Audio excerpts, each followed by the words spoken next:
Joining us now in this coach's check-in is the new head coach of Salisbury University softball. Before that, she was the head coach at Washington College in Chestertown for 12 years. Before that, she was a four-time All-American for the Seagull softball program. You knew her as Lacey Lister. Now she joins us as Lacey Lord. Lacey, how you doing? Thanks for joining us. Thank you. Thanks for having me on. Doing well. Doing well. Yeah. Now, you were announced as the head coach of the program in June and started in July, and all this in the midst of global events that are beyond our control. So you really haven't gotten to settle into what is going to be normal yet, have you? No, unfortunately, I haven't. I'm just kind of making my own normal, which I think is what we're all doing in these times and making the best of every opportunity that we have. But yeah, it's been a good transition, certainly an interesting one, but I'm just so happy to be back at Salisbury. So. And you are returning to a place where you achieved much glory in the 2000 aughts. You played for Margie Knight and began your coaching career under her, went to a few College World Series. What is it like to step in and take the reins from her, from somebody who meant so much to Salisbury and to the softball program? Yeah, well, it's exciting and nerve-wracking at the same time. It's tough following a legend because certainly that's what Margie is. But I'll say, she's back out there. She's coming on. She's volunteering. So it's been awesome to have her help through all this, through the transition and just, gosh, her mind for softball is just amazing. And so to be able to run ideas off of her and just have her there, it's been great. And I think it's been a great transition for our team as well. It's always tough to be the coach who succeeds the legendary coach, but really, if you're thinking of names in this Salisbury program, yours is at the top of the list. It's the equivalent of if Greg Popovich retires from the Spurs, Tim Duncan stepping in and immediately becoming the next head coach. I know. I think a lot of people said, well, I've always been asked, throughout my career, well, if Margie ever retires, are you going to go back to Salisbury? And my answer always was, I'd love to, but, I'd have to work with my family and, those sorts of things. But it was my ultimate dream to go back to Salisbury. It just has a special place in my heart, and it's where I wanted to be. I'm very passionate about Salisbury University. So, but yes, it certainly was like a tough task. When I took over at Washington, it was completely different. I'm at two different ends of the spectrum, where I went to build a program versus where I'm taking over a program that's a national contender every year. So I have, so there are different challenges, and I have challenges for that, but I'm up for it. Yeah, I imagine that would be a bit of a challenge. They're going from a Washington College program where you were there for 12 years and you built something out of a program that was still looking for a foundation, led them to some of their best seasons ever, and now you've inherited this program, SU, that's nationally known, a contender for decades. That really is a horse of a different color. Yes, no, it really is. And so for me, when I first started at Washington, that was also my first head coaching position. So I certainly learned a lot through that. So a lot of what I learned, I'm taking over. And, when I walked into this position at Salisbury, my philosophy was I'm not walking in to change a lot of things here, and I told the team that. I said, I want to come in here and I want to continue on our traditions of what we've always done. And if we need to tweak some things, we'll do that. But I don't need to step in and revamp a program or rework these things. We're going to continue to be successful. We're going to continue to do the things that we've always done, and tweak what we need as necessary. So, and I think that might have been a breath of fresh air for them. Just knowing okay, well, the new coach isn't going to come in and just change everything. But that wasn't what I was looking to do, because I don't think that was a need. So. If it ain't broke, don't fix it, right? Absolutely. How's the family adjusted to going from a town like Chestertown, charming as it is, but still pretty small, to Salisbury, which could be considered the metropolis of the Delmarva Peninsula? Well, actually, so we didn't live in Chestertown. Oh, okay. I'm from Denton, Maryland originally, and that's where we still live. So I grew up here my whole life, went to Salisbury. My husband and I bought a house in Denton, and I commuted to Chestertown. And when we made this transition, we said for right now we were going to stay in Denton, and I would commute to Salisbury because of where his job takes him. It's pretty far. So we're staying in Denton. So we haven't had much of an adjustment there. It's actually been more just me adjusting to the commute, which I don't mind. It's nice. I get some downtime for me. I listen to some podcasts and some music and, take in what I can in the softball world and just gets my mind going for the day, or it rests my mind coming home. Well, there you go. Do you have a favorite podcast you're listening to right now? Yeah, I've been listening to the NFCA podcast. They put out The Dirt. And so they have a variety of things on that they have had podcasts on. As a matter of fact, a couple weeks ago, I was listening to a podcast that Margie did with Julie from Portland and Deb from Ithaca, all who now have retired. So it was a podcast of legends. It was a good one. But yeah, that's probably been my go-to, and just listening, getting ideas from different coaches and that sort of thing. Mm-hmm. Yeah, I like that one. And how far is your commute there from Denton to Salisbury? It's an hour, just over, about an hour and 5 minutes. Okay. Yeah. So. Oh, I sure hope they're paying for your gas mileage there. Yeah, it's all right. It's worth it. So it's really, it's really not that bad. It's an easy drive. Mm-hmm. Yeah. Although I say that, when we get home from late bus trips, I might be like, oh, man.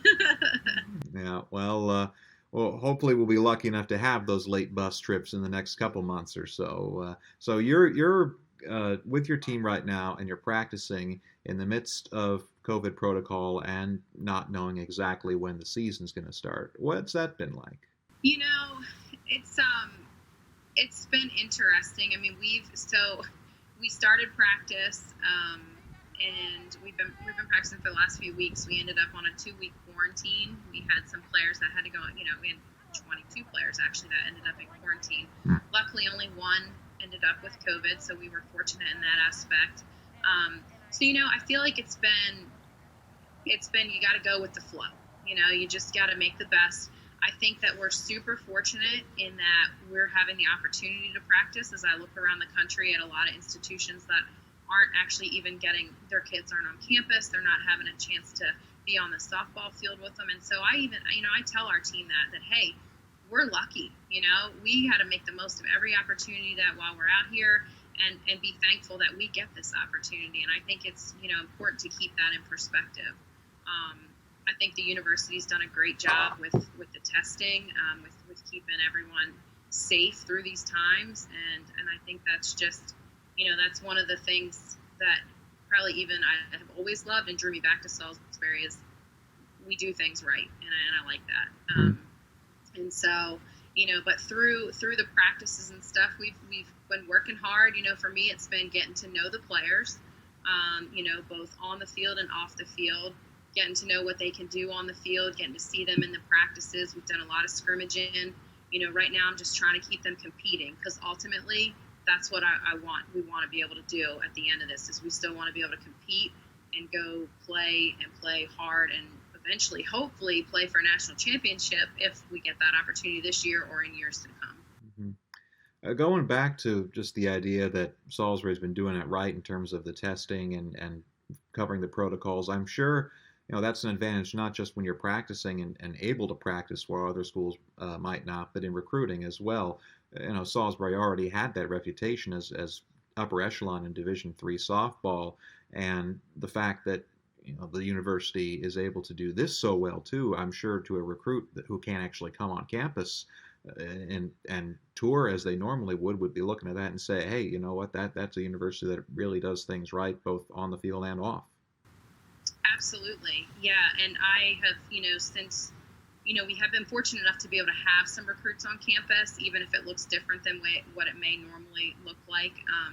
But I say that to all of them, that this is a university that takes pride in what they do. They make sure that when they do things, it's done right.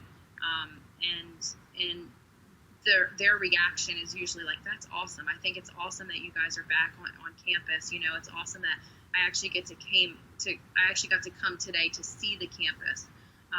And so they've been really appreciative of that. And I do think that yes, while softball has been a national powerhouse for years, and that will attract a lot of recruits, you also get the other side of it too, that hey, this university, they do things the right way, and that's another piece that is just as important.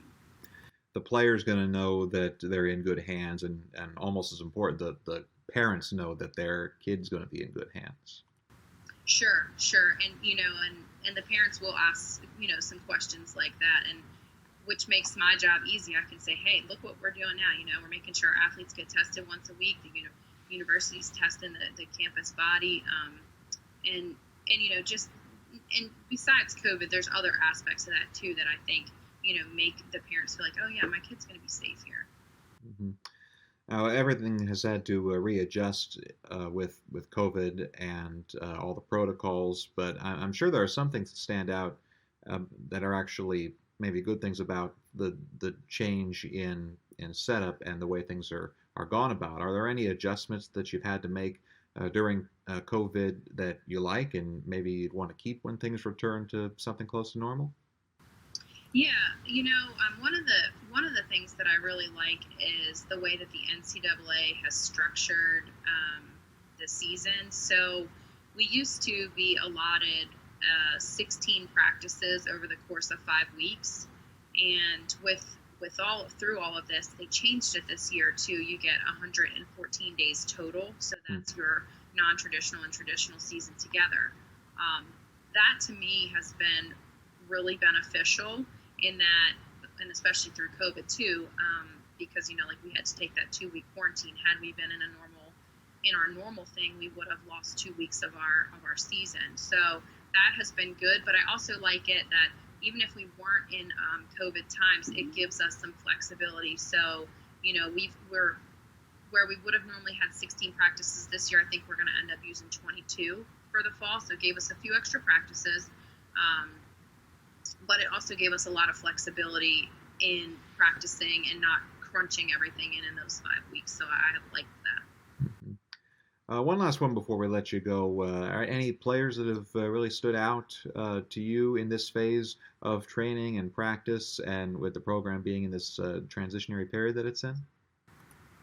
Yeah, well, I think lots of them have stood out, to be honest. And I gotta say, for all of them, they've been really resilient through this, which has been awesome.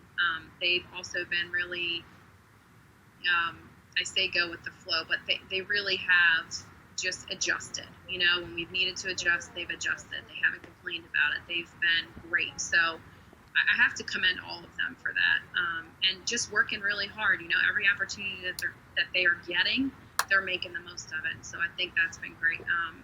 We've got a couple who have stood out, physically, just really hitting the ball hard, making some great catches. I don't want to give too much information away. But yeah, no, definitely there have been some that have stood out, and each day it's funny. I think I walk away from practice each day, and I think, oh man, she had a great practice today. And every day it's somebody different, and I think there's a lot to be said for that. That each one of these young women is just they're working hard. They're working really hard, and they love being out there, and they're doing the best that they can with what we have right now. So. Yep, the Seagulls working hard for their new head coach, Lacey Lord, returned to Salisbury to take over an already top-notch program. And Coach, I know it's going to continue to be top-notch in the years to come. Thanks so much for joining us. Absolutely. Thank you so much, Will.